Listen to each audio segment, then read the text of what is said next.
In this video, I will show you exactly how to create a custom QR code using the powerful tools within Adobe Express. This process is incredibly straightforward and perfect for anyone looking to link their physical marketing materials to a digital destination. To get started, you need to open your Adobe Express dashboard.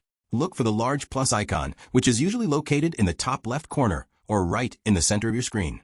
Click that button to open a menu of options. From here, you should navigate to the section labeled Quick Actions.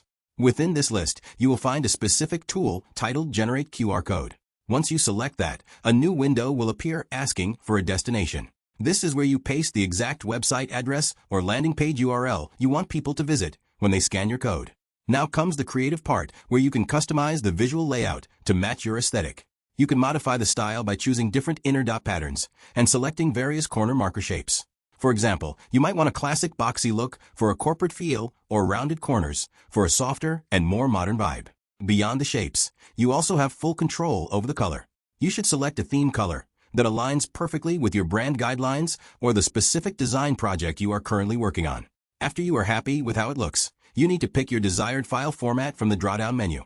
Adobe Express gives you the flexibility to choose a standard PNG or JPEG for most web uses, or a scalable SVG vector if you need to print the code in a very large format without losing any quality. Once you make your selection, simply download the file, and it is ready to use. This is a fantastic way to bridge the gap between your print designs and your online presence with just a few clicks. I hope you found this guide helpful for your next project. Thank you so much for watching, and I will see you in the next one.